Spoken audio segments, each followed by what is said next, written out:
Je suis donc avec mon ami Antoine Pétavin. Quels sont pour toi les 5 secrets de couple qui durent? Je suis Nathalie Marco, je suis astro-coach, experte en connexion intérieure et relations de couple. Si tu n'es pas encore abonné à ma chaîne, je t'invite à t'abonner là en dessous dans le lien.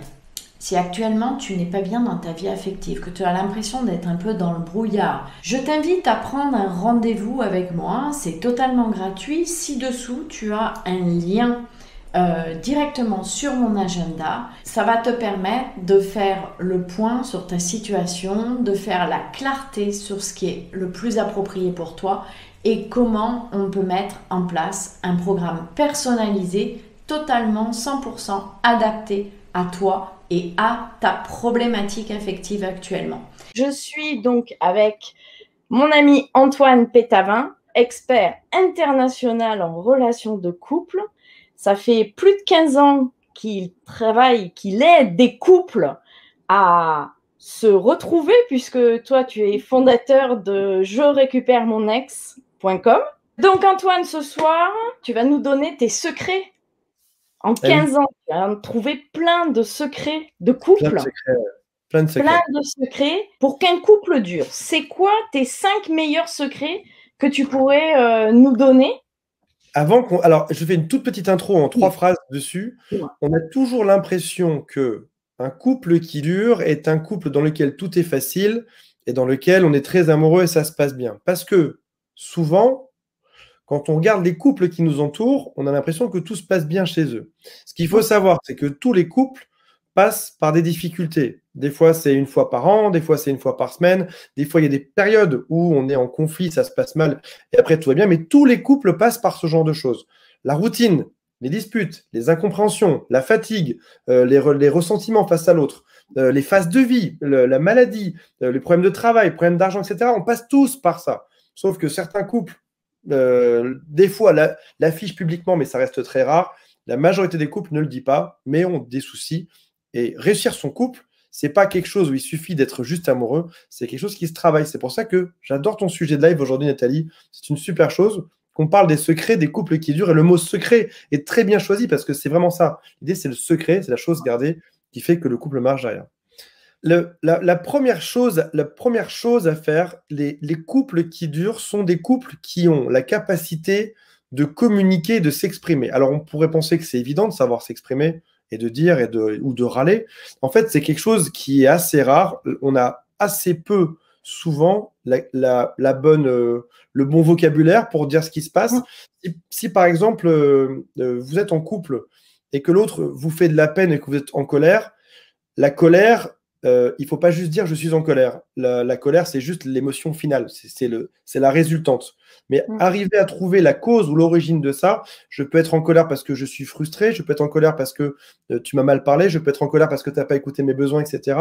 Et le premier secret, c'est que les couples qui marchent sont ceux qui arrivent à dire déjà, ce qui n'est pas le cas de tout le monde.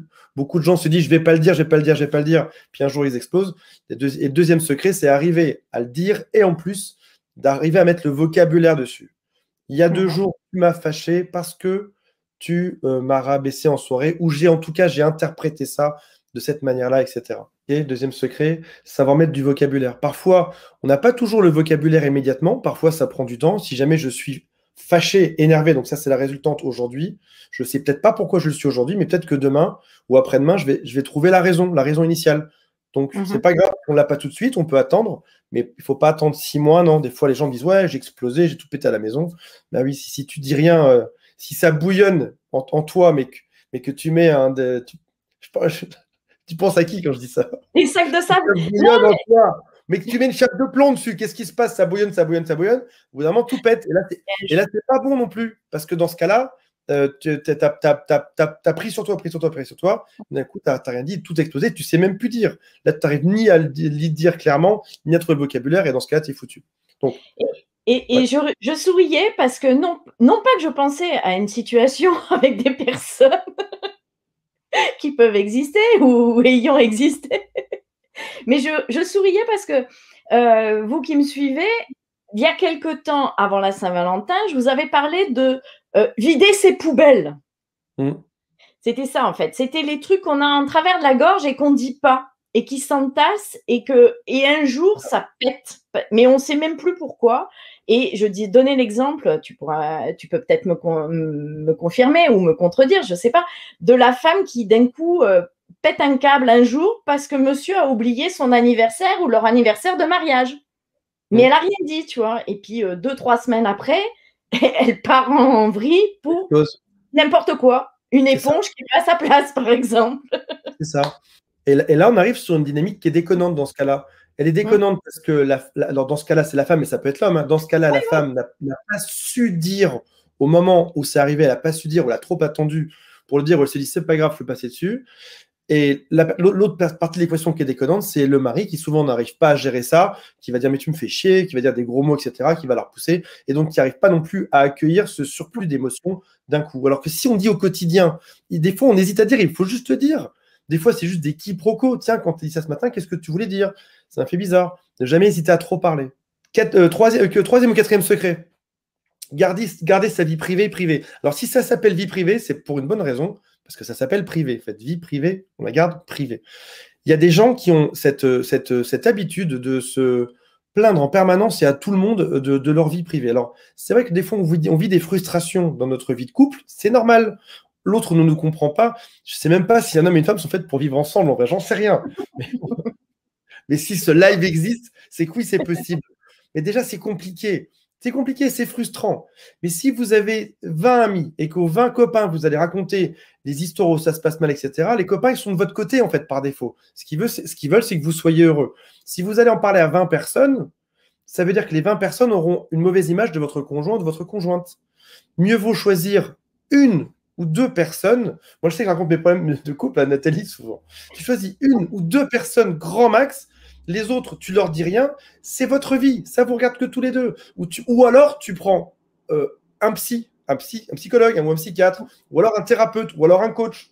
Mais ne raconte pas ta vie et tes problèmes en public parce que le machin va revenir sur toi, en fait. On dit dans la loi de l'attraction, annonce ce que tu veux devenir de grand et tu le sauras après. Et ben, dans le même sens, si tu annonces des poubelles à tout le monde, c'est exactement ce que tu seras au final. Tu vas louper la chose, donc garde ta vie privée. Et je dirais aussi que, je te coupe, mais je dirais aussi que quand tu parles de ce qui ne va pas, bah, tu ressasses toujours ce qui ne va pas. Ouais. Et donc, du coup, tu n'es pas bien, en fait. Eh oui, exactement. Exactement. Tu entretiens le truc qui ne va pas et tu loupes tous tes couples. Alors, vas-y, allez. Le secret des couples qui durent, ce sont des gens qui savent qu'il faut bosser sur son couple. Il y a une erreur, l'erreur la plus commune en couple, c'est de penser que parce qu'on est dans la même pièce, on est en couple, ce qui est totalement faux. Il y a tellement de couples, il y a peut-être 90% des couples qui sont juste ensemble dans la même pièce, mais ils ne communiquent pas, ils se détestent, c'est compliqué, etc. Être ensemble au même endroit, même avoir un enfant ensemble, ne suffit pas être un couple. On est deux parents, oui, on n'est pas un couple. Ça veut dire qu'il faut savoir que il faut travailler sur son couple en permanence, se dire tiens, qu'est-ce que je pourrais faire de mieux? Comment est-ce que je pourrais faire plaisir à l'autre? Comment est-ce que je pourrais le surprendre? On va parler des routines après ça. Comment est-ce que je pourrais sortir des routines? Comment est-ce que je pourrais faire pour moi m'améliorer, pour faire que l'autre éventuellement soit plus heureux, pour que notre couple aille mieux? Et si tu n'as pas ce genre de choses, le machin ne marchera pas. Donc, le cinquième secret, c'est se dire que rien n'est acquis, qu'il faut travailler dessus en permanence. Travailler dessus, ça peut être aussi parfois de simplement prendre 2 jours de vacances soi-même pour aller se retirer chez un ami ou une amie, réfléchir à tout ça et puis revenir après avec des nouvelles solutions. C'est pas forcément que être obsessionnellement sur son couple. Je sais pas de qui je parle là, mais c'est pas que être obsessionnellement sur son couple pour essayer de résoudre. Des fois, c'est aussi savoir lâcher du lest. On dit que quand on part en vacances, on a des bonnes idées pour son boulot. Maintenant, son couple, c'est pareil. Des fois, on part chacun de son côté, on se retrouve et on est super heureux. C'est ni s'étouffer, ni être trop loin. C'est voilà. Travailler dessus de manière intelligente. Suivre les lives de Nathalie. Ça, c'est un super truc pour avancer. Alors, si tu sens qu'on est sur la même longueur d'onde, si cette vidéo te parle, si tu as senti que ça vibrait en toi, que ça faisait sens pour toi, je t'invite à prendre rendez-vous avec moi. Tu as en dessous le lien de mon agenda directement. Tu prends rendez-vous, c'est totalement gratuit, sans engagement de ta part. Je t'offre ce temps pour t'aider à faire la clarté sur ta situation de couple, sur ta vie amoureuse actuellement et sur ton avenir affectif. Je te souhaite une très belle journée. Je te dis à bientôt.